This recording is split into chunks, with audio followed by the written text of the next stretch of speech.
এই আন্দোলনের নাম হবে বুলডোজার রিভলিউশন, সর্বশেষ। এটা ছাড়া তো এখন আর কোনো উপায় দেখছি না।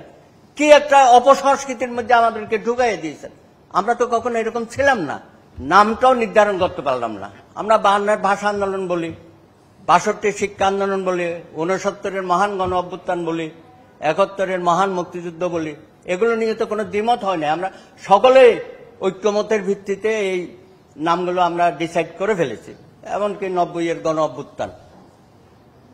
এখন এইটা নিয়ে কেন এত টানা হেঁচড়া হচ্ছে? আমরা কি এটা ছেলের হাতের মোয়ার মতো আর কি? কখন যে কি বলতেছি। এই যে আপনি বলেন ছাত্র জনতা কোথায়? এখন ছাত্ররাই তো দেশ চালাইতেছে।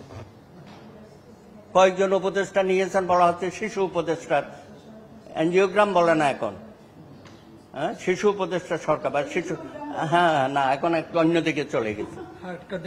একটা মহা বিপদের মধ্যে আছে ভাই। ছাত্ররা, তোমরা তো মনে হচ্ছে যেন বাংলাদেশে বা পাকিস্তানের সময় কোনো ছাত্র ছিল না।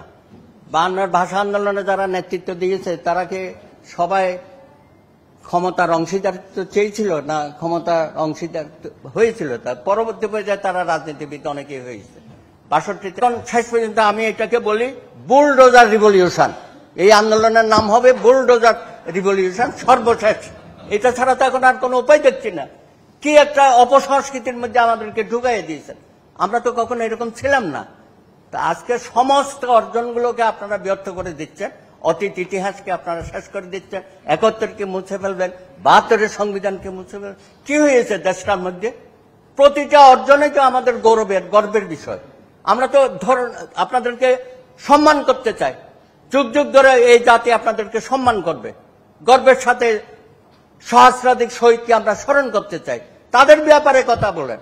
কথা না বলে এখন আপনারা সবাই রাজনীতিবিদ হয়ে যেতে চান।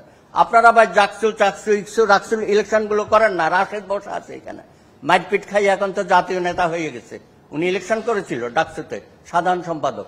তারপরে নুরু বেরিয়েছে, সর্বশেষ আমানুল্লাহ। এরপরে কোনো নেতা পেয়েছেন আপনারা? ছাত্ররা কেন সেখানে যাচ্ছে না? তাদের নিজেদের সাংগঠনিক প্রক্রিয়ার মধ্য দিয়ে ছাত্র সমাজের মধ্যে কেন কাজগুলো করছে না?